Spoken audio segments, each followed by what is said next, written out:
حي على الفلاح. لڑائی سے، بے حیائی سے، گناہ سے دور رکھتی ہے.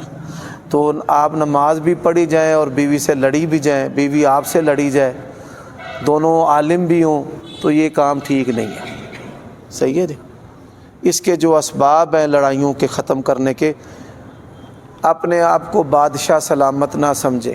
ہمارے گھروں میں جو لڑائیاں ہوتی ہیں، مرد اپنے آپ کو سمجھتا ہے کہ میں بادشاہ ہوں، جو چاہوں کروں، جیسے چاہوں بولوں، جب چاہوں چیخنا دھاڑنا شروع کر دوں. ٹھیک ہے، تو یہ مزاج نہیں ہونا چاہیے. اچھا، گھر میں داخل ہوتا ہے سر میں درد شروع ہو جائے تو پھر اس کا کیا؟ دیکھیں، یہ شیطانی اثرات ہوتے ہیں. گھر میں داخل ہوتے کئی بندے ہیں، پریشانیاں ان کو ہوتی ہیں. بعض جو لوگ ہیں گھر میں داخل ہوتے ہیں، ان کو عادات بچوں کی، اپنی اہلیہ کی اچھی نہیں لگتی. بد نظمی دیکھ کر، گھر کو گندہ دیکھ کر، نعمتوں کا ضیاع دیکھ کر ان کا سر جو ہے وہ دکھنا شروع ہو جاتا ہے، بے چینی پیدا ہوتی ہے.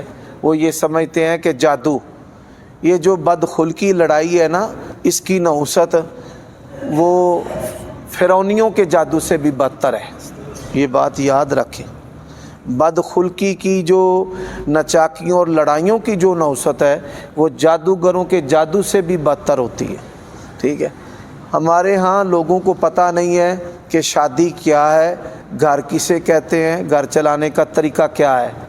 سیدہ عائشہ فرماتی ہیں نبی علیہ السلام جب گھر میں داخل ہوتے تو ہمارے ساتھ گھر کے کاموں میں مشغول ہو جاتے. تو کیا نعوذ باللہ ہماری پرسنالٹی رسول اللہ صلی اللہ علیہ وسلم سے بھی بڑھ کر ہے؟ تو گھر کے کاموں میں مشغول ہونا، اس کے بڑے سارے فوائد ہیں. طبی فوائد بھی ہیں اور گھریلو فوائد بھی ہیں. بادشاہ سلامت نہیں بننا چاہیے، شوہر سلامت بننا چاہیے، ابا سلامت بننا چاہیے. جی جزاک اللہ. رشوت لینے والا اور دینے والا جب دونوں جہنمی ہیں تو مجبوری کے پیش نظر کیا ہم رشوت دے سکتے ہیں؟ یہ جو سوال ہے مجبوری کے پیش نظر، مجبوری کا تعین کون کرے گا؟ سوال یہ ہے کہ مجبوری کا تعین جو ہے وہ کون کرے گا؟ میں اس کی مثال دیتا ہوں. گورنمنٹ جو ہے وہ کانسٹیبلوں کی بھرتی کرتی ہے، اس کے لیے ایک میرٹ مقرر کرتی ہے، نمبروں کا، صحت کا، دوڑنے کا، جو بھی ان کی ریکوائرمنٹ ہے. اب اس ریکوائرمنٹ پر 1000 آدمی پورا آ جاتا ہے. ریکوائرمنٹ پر، معیار پر 1000 آدمی پورا آ جاتا ہے. اب بھرتی اس کو ملے گی جو رشوت دے گا. اگر تو آپ میرٹ پر ہیں اور میرٹ پر آپ بھرتی لیتے ہوئے رشوت دیتے ہیں، تو ایسی صورت میں وہ رشوت والے حالات پیدا کرنے والے پر، لینے والے پر وزر اور بوجھ ضرور ہے. دینے والے کو مستثنا نہیں کیا جا سکتا. کیوں؟ روزی کمانے کے اور بھی ذرائع ہیں. دینے والے کو بھی کچھ نہ کچھ وزر ملے گا. بات کی سمجھ رہی ہے؟ دینے والے کو بھی کچھ نہ کچھ وزر ضرور ملے گا، کیونکہ کمانے کے متبادل ذرائع موجود ہیں. جب کمانے کے متبادل ذرائع نہ ہوں اور جبری طور پر انسان پر ایسے حالات ڈالے جائیں، تو پھر اللہ تعالیٰ بہتر جانتا ہے کہ اس کو دینے والے کو گناہ ہوگا یا نہیں ہوگا. لیکن رشوت دینے والے کے لیے ہم یہ دروازہ نہیں کھول سکتے کہ تو مجبور ہے تو تو رشوت دے لے. کچھ ایسے کام ہوتے ہیں کہ کروانے کے لیے میٹر لگوانا ہو یا پراپرٹی وغیرہ کا کام ہو، ان کو کچھ نہ کچھ دینا پڑتا ہے، وہ کام کرتے ہیں، نہیں تو وہ سنتے نہیں ہیں بات. کل آنا، پرسوں آنا، ایسے کرنا. پیارے بھائی، یہ حالات پیدا کرنے والے پر وزر بوجھ ہے، لیکن دینے والے کو ہم مستثنا نہیں کر سکتے. اسے ہم کلین چٹ دے دیں کہ جناب جتھے مرضی پیسے چلا کے جو مرضی کر دے رہو، اور پھر لوگوں کو آپ یہ کہتے رہیں کہ جی حالات ایسے پیدا کر دیے گئے ہیں. بجلی کے بغیر بھی انسان زندہ رہ لیتا ہے، کوئی مر نہیں جائے گا اگر بجلی نہیں ہوگی. کیا خیال ہے؟ تو ہم اس پر کلین چٹ نہیں دے سکتے. رشوت دینے والے کو بھی کلین چٹ، بس یہ بات ذہن میں رکھ لیں. یہ اللہ تعالیٰ نے فیصلہ کرنا ہے. دلوں کو وہ جانتا ہے، دلوں کے بھیدوں کو، کہ وہ کتنا قصوروار ہے، کتنی اس میں دلچسپی تھی، لینے والے کا کتنا قصور ہے، حالات کیسے تھے. اس کا فیصلہ کس کے پاس ہے؟ اللہ کے پاس. ہے کہ شادی شدہ عورت کا مؤجل حق مہر جو ہے اس کی تقسیم کس طرح ہوگی؟ جس طرح اس عورت کا ترکہ تقسیم ہوگا. اگر اس کے والدین اس عورت کے زندہ ہیں تو 1/6 دونوں میں سے ہر ایک کا، اور پھر اس کے خامند کا 1/4، اور پھر جو بچے گا وہ اس کی اولاد کا لڑکے اور لڑکی کے لحاظ سے 1/2 تقسیم جو مشہور ہے. اگر بچے نہیں ہیں تو پھر خامند کا نصف ہے، باقی نصف اس کے والدین کا. جی اگر اولاد، جی اگر اولاد نہیں ہے تو نصف ہے، اگر اولاد ہے تو 1/4 ہے. ٹھیک ہے. بیوی اگر اولاد نہ ہو تو 1/4، اور اگر اولاد ہو تو 1/8. ٹھیک ہے جی. یہ دونوں تقسیمیں ہیں، بڑی آسان طریقہ ہے. مرد کے لیے 1/4 اور نصف اولاد نہ ہونے کی صورت میں، عورت کے لیے 1/4 اولاد نہ ہونے کی صورت میں، اور 1/8 اولاد ہونے کی صورت میں. ٹھیک ہے جی. صحیح ہے. حق مہر جو ہے وہ بھی ترکے کی طرح تقسیم ہوگا. بعض عورتوں کا حق مہر جو ہے وہ بڑا مہنگا ہوتا ہے، قیمتی ہوتا ہے. 10 تولے سونا ہے، 20 تولے سونا ہے، 50 تولے سونا ہے، مکان ہے، پراپرٹی ہے، کوئی بھی ایسی قیمتی جو چیز ہے اس کے اوپر ترکے والے جو احکام ہیں وہ جاری ہوں گے. آپ کیسے ہیں؟ صحت بھی ٹھیک ہے آپ کی؟ اگر کوئی آدمی جی سوال ہے، عدت کی جو مدت ہے وہ اسلامی دنوں کے لحاظ سے ہے. عدت جو ہے ایک تو اس عورت کی کہ جس کا خامند فوت ہو جائے، ٹھیک ہے، اس کی عدت کا تعلق تو اسلامی دنوں مہینوں سے ہے. اور ایک عدت وہ ہے جو مطلقہ کی ہے، اس کا تعلق ماہواری کے ساتھ ہے، ماہواری کے ایام. آپ کا سوال فوت شدہ کے بارے میں ہے. ہاں، فوت شدہ جو ہے ایسی عورت کی عدت 4 ماہ 10 دن اسلامی مہینوں اور دنوں کے لحاظ سے. جی صاحب اگر کوئی آدمی عدالت کی طرف سے طلاق دیتا ہے جی بیوی کو، تو اگر وہ دوبارہ مطلب اس کے اہل خانہ والا کہیں کہ صلح کریں تو اس کے لیے کیا ہے؟ سوال ہے کہ اگر کوئی عدالت جو ہے وہ خاوند کی جانب سے عورت کو طلاق دیتی ہے تو یہاں پر اس بات کو بھی آپ نے پیش نظر رکھنا ہے کہ کئی دفعہ عدالت سے صرف نوٹس آتا ہے. آدمی عدالت میں جاتا ہے کہ میں اس عورت سے جان چھڑوانا چاہتا ہوں، میں چاہتا ہوں کہ میں اس کو طلاق دے دوں. اب عدالت جو ہے عورت کو نوٹس بھیجتی ہے تو لڑکی والے سمجھ لیتے ہیں جی ہمیں تو نوٹس آ گیا لہٰذا ایک طلاق ہو گئی ہے. جی اسی طرح دوسرا نوٹس آ گیا اور دوسری طلاق ہو گئی ہے. جی کل مجھے ایک آدمی نے فون کیا، جی عدالت سے 2 طلاق کے نوٹس آ گئے ہیں، تو اب ہم صلح کرنا چاہتے ہیں. میں نے کہا جو نوٹس عدالت کی طرف سے آیا ہے وہ آپ کے پاس موجود ہے؟ جی موجود ہے. میں نے کہا پڑھو اس کے اوپر کیا لکھا ہوا ہے کہ طلاق دے رہی ہے عدالت آپ کو فلاں کی طرف سے. کہتا نہیں یہ تو نہیں لکھا ہوا، یہ لکھا ہوا ہے کہ آپ فلاں بن فلاں نے آپ کے خلاف یہ دعویٰ دائر کیا ہے تو آپ فلاں تاریخ کو عدالت کے اندر حاضر ہو. اب وہ حاضری کا سمن ہوتا ہے اور لوگوں کی جہالت عدالت کے سمن کو طلاق سمجھ بیٹھتی ہے. سمجھ آئیے؟ عام لوگ یہ سمجھتے ہیں عدالت طلاق آ گئی ہے، وہ بھائی ایسے نہیں آتی، وہ عدالت کی طرف سے طلبی آتی ہے. تو پہلے یہ چیز جو ہے اس کو سمجھیں کہ وہ عدالت کی طرف سے طلبی ہے یا عدالت کی طرف سے طلاق جو ہے، جو طلاق ہوتی ہے عدالت کی طرف سے، وہ اس طرح ہے کہ آدمی عدالت کے روبرو کہتا ہے کہ میں اپنی بیوی کو طلاق دے رہا ہوں، اور عدالت جو ہے وہ اس کو ایڈمٹ کر دیتی ہے کہ یہ جو طلاق ہے میں اس کو منظور کرتا ہوں، میں کیا کرتا ہوں، منظور کرتا ہوں۔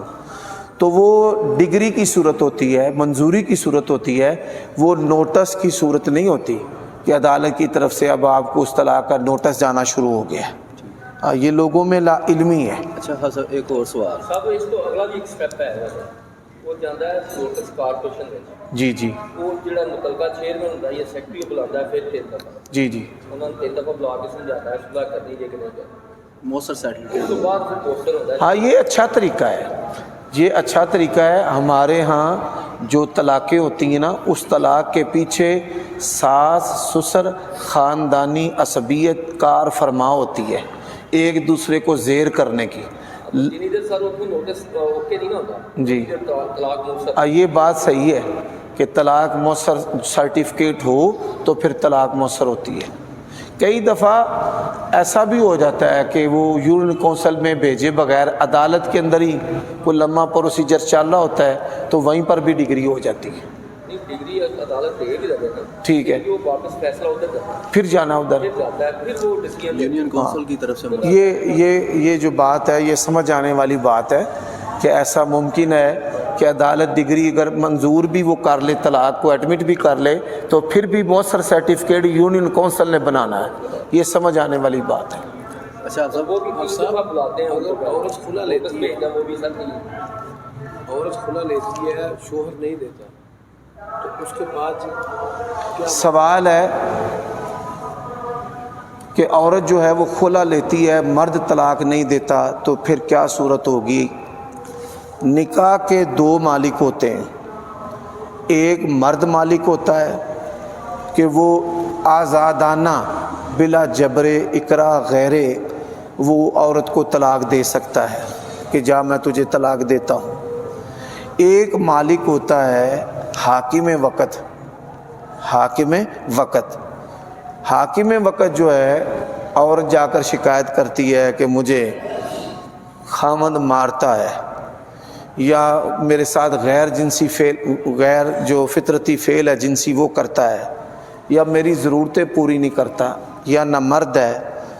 حتیٰ کہ عورت جو ہے وہ یہ کہہ دے کہ مجھے اپنے خامند کا اخلاق پسند نہیں ہے، یا میں پڑھی لکھی ہوں اور وہ پڑھا لکھا نہیں ہے، یا ہماری آپس میں ذہنی ہم آہنگی نہیں ہے، تو ان وجوہ میں سے کسی ایک وجہ پر بھی حاکم وقت جو ہے وہ خلا ڈکلیئر کر سکتا ہے۔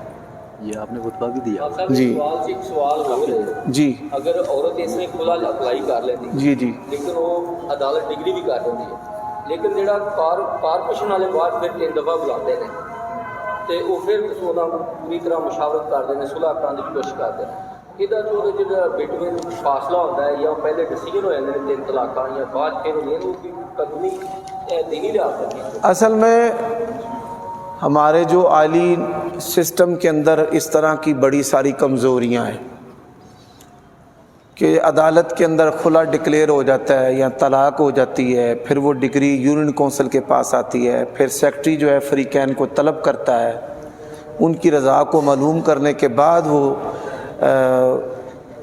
خلا یا ڈگری طلاق کی ڈکلیئر کرتا ہے۔ تو مقصد تو ہے کہ ایسے جو واقعات ہیں ان کی روک تھام کی جائے، طلاق کے کم سے کم واقع ہوں اور صلح کے جو مواقع ہیں وہ زیادہ سے زیادہ ہو۔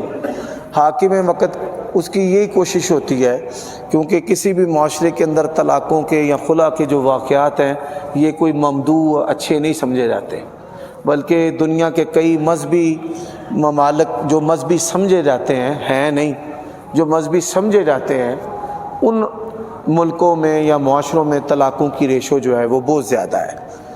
ہاں یہ بات جو ہے وہ ضروری ہے کہ جو خفیہ نکاح ہے، خفیہ طلاقیں ہیں، خفیہ خلع ہیں، کوئی بھی قانون یا معاشرہ یا اسلام اس کی اجازت نہیں دیتا۔ یہ چیزیں جو ہیں معروف ہونی چاہیے، خاوند کو پتہ ہونا چاہیے، بے شک وہ عدالت میں نہ جائے، سمن کی پیروی نہ کرے، لیکن اس کو یہ علم ہو کہ میرے یہ نکاح سے فلاں عورت جو ہے وہ نکل چکی ہے۔ افسر جو نہیں آپ صاحب وہ عورت دوبارہ رجوع کر سکتی ہے خاوند؟ سوال ہے کہ جس نے خلا لیا ہے وہ اپنے پہلے خامند کے ساتھ نکاح کر سکتی ہے دوبارہ. ہاں، 1 ماہواری عدت ہے. 1 ماہواری عدت کے بعد وہ عورت انڈیپینڈنٹ آزاد ہے، چاہے تو پہلے خامند سے نیا نکاح کر لے اور چاہے آگے نکاح کر لے، کر سکتی ہے. یہ جو حلال ہے گا انہوں نے 1 منٹ. لیکن 3-4 سال کے بعد تھوڑی نہ کر سکتی ہے، جی 10 سال کے بعد بھی کر سکتی ہے، اسی سے خاوند سے بالکل کر سکتی ہے. 40 سال کے بعد بھی کر سکتی ہے. خلا جو ہے نا وہ 10 دفعہ بھی ڈگری ہو جائے تو وہ اپنے پہلے خامند سے کر سکتی ہے. طلاق میں 2 طلاقیں صلح والی ہیں، تیسری ہوگی تو ختم. خلا 10 واری بھی لے لے تو 10 واری بھی پہلے خامند سے صلح کر سکتی ہے. تو افسر یہ جو حلالہ وغیرہ جی. یہ کیا چیز ہے؟ سوال ہے مروجہ جو حلالہ ہے یہ لعنتی فعل ہے. نبی علیہ السلام نے حلالہ کرنے والے پر اور جس کے لیے کروایا جائے دونوں پر لعنت فرمائی ہے. جی جی خلا کی بھی عدت ہے. جب خلا ڈکلیئر ہو جائے تب سے شروع ہو جاتی ہے، اور 1 ماہواری یعنی زیادہ سے زیادہ 1 مہینہ اور کم سے کم 1 ہفتہ. جی تو جی السلام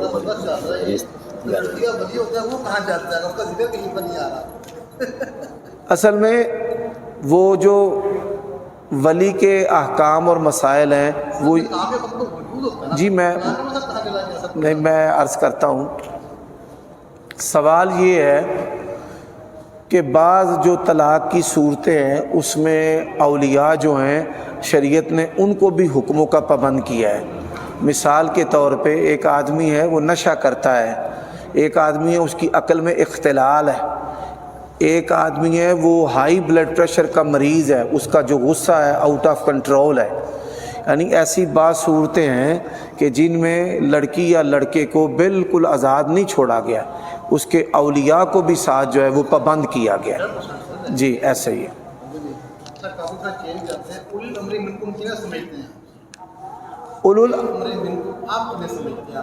اولو الامر سے مراد 2 طرح کے لوگ ہیں، یہ جو جن کی اطاعت کا ہمیں حکم دیا گیا ہے.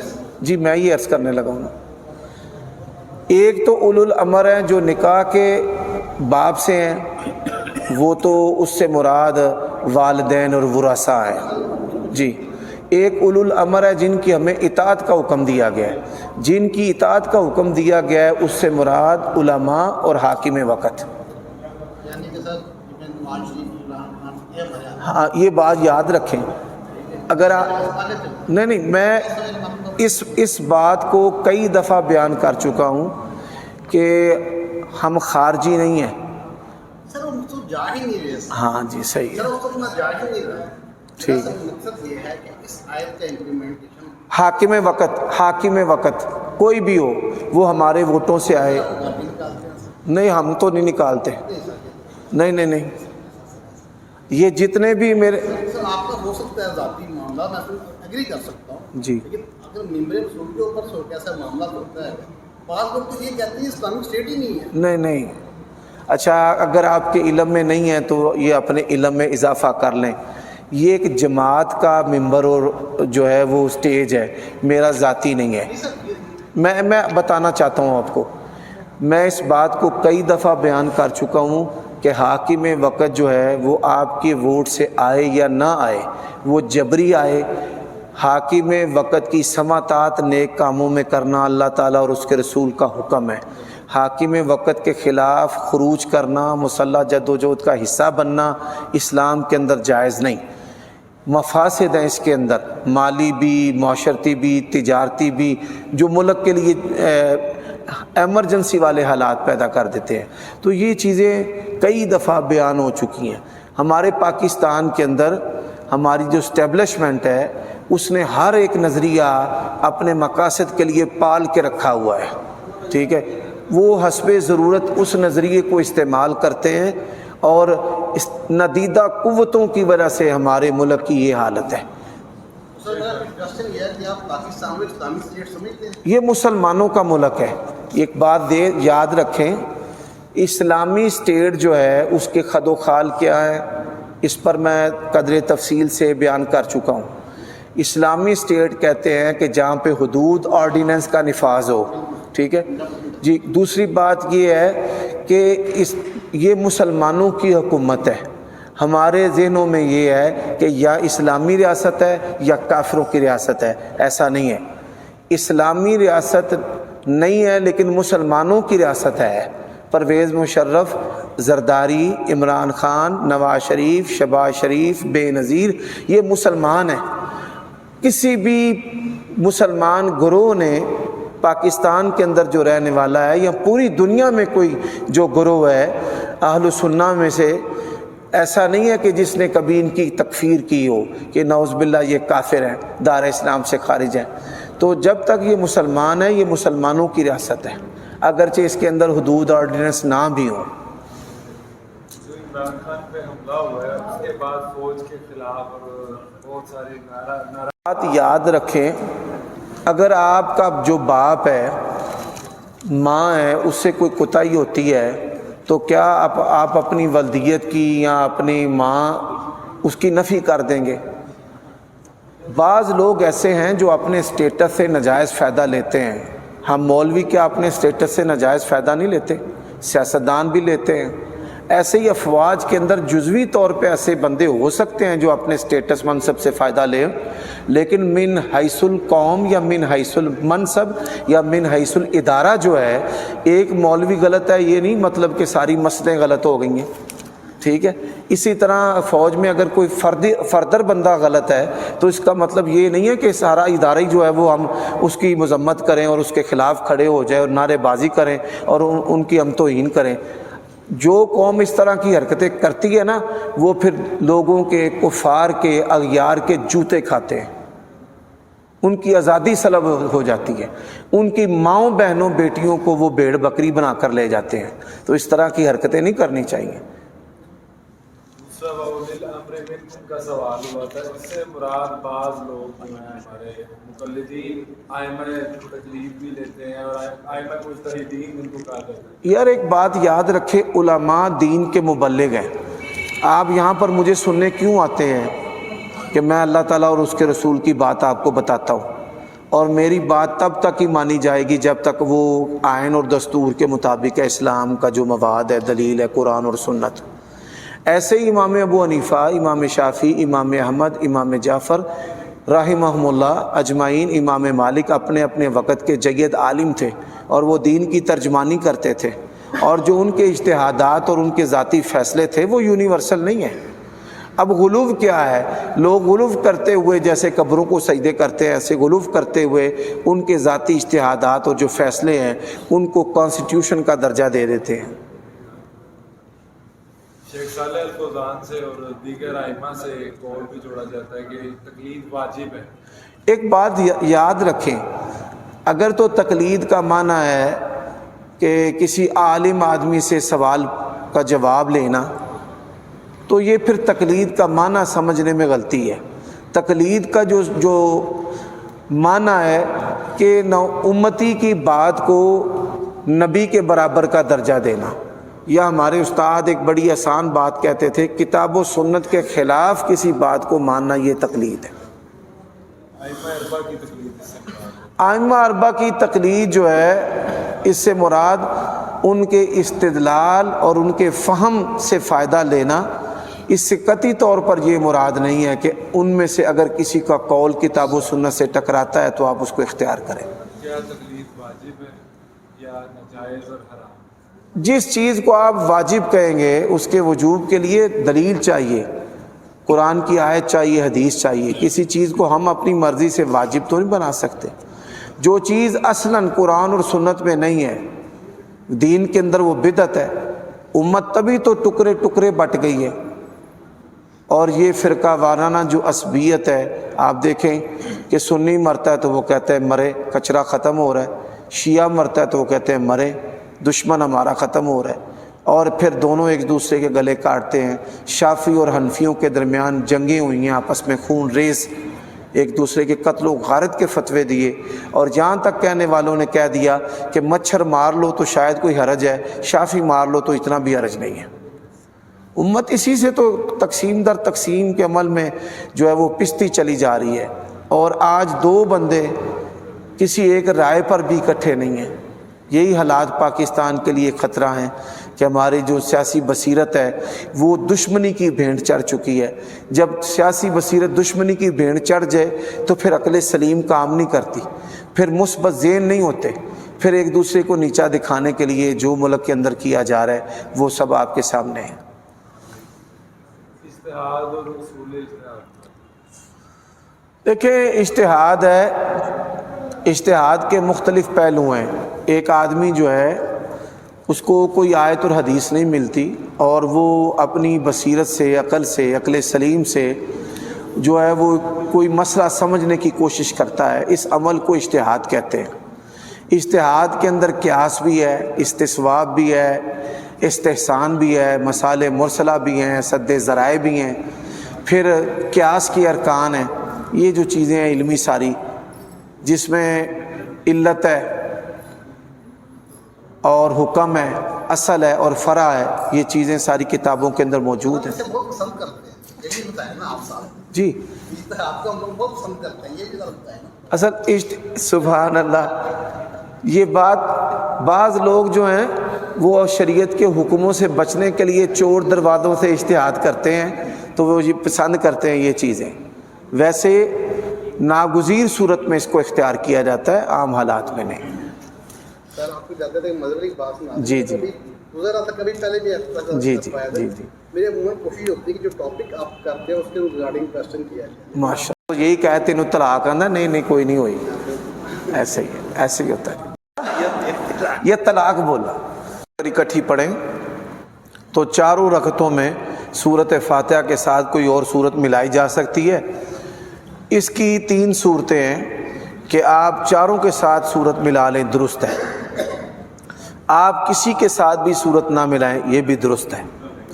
آپ پہلی 2 رکعتوں کے ساتھ ملا لیں, بعد والی 2 رکعتوں کے ساتھ نہ ملائیں, یہ تینوں صورتیں درست ہیں.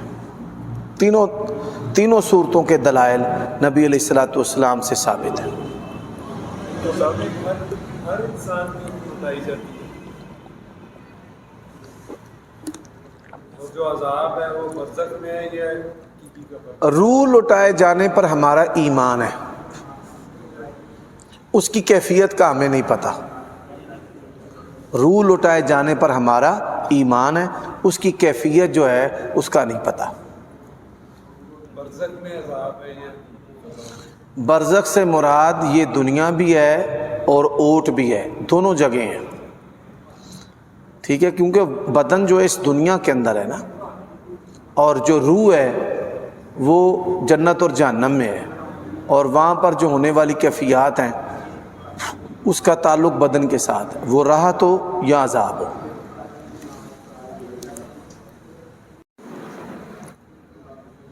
السلام وعلیکم, یہ رائٹنگ کی غلطی ہو سکتی ہے, میم کے ساتھ واو لکھنا درست اور جائز نہیں ہے. السلام پیش ہے میم پر. اس کا مطلب تو یہی ہوگا نا, اسلام اور رحمت, واو کا اور جو ہے نا وہ بلا وجہ اور ڈال نہیں نہ سکتے, یہ چیز ہے. تو اگر بندہ کہے کہ ہے ہی لفظ یہی ہے, اس کے علم میں نہیں ہے, جہالت ہے. بعض بندے جہالت پہ بھی بڑے ضدی ہو جاتے ہیں. وہ ایک بندے کو میں نے سمجھایا, وہ کہتا نہیں تم غلط میں صحیح. ان کو ٹھیک اسے جو اللہ نے کہا ہے کہ جاہل سے اعراض کرے. جو بندہ اجڈ ہے نا, علم کیا ہے, علم جو ہے, یہ کئی دفعہ لڑکے جو ہے نا وہ میرے ساتھ جھگڑتے ہیں کہ تسی انہوں 2-4 کھریاں سناؤ, انہوں جواب کیوں نہیں دیتا. اور میں کہتا ہوں بھائی اس کے اندر یہ استعداد اور قابلیت ہی نہیں ہے کہ میں اس کو یہ بات سمجھا سکوں, اور وہ اپنی بات پر ہٹ درم ہے, ضدی ہے, جمع ہوا ہے. ٹھیک ہے, وہ ایسے بندے سے اللہ تعالیٰ نے حکم دیا ہے کہ وَأَعْرِضْ عَنِ الْجَاهِلِينَ. سب سے پہلا علم یہ ہے کہ آپ جاہلوں سے اعراض کریں. اگر آپ جاہلوں سے اعراض نہیں کریں گے تو آپ جو ہیں وہ علم کو ضائع کر بیٹھیں گے. سبحان, یہ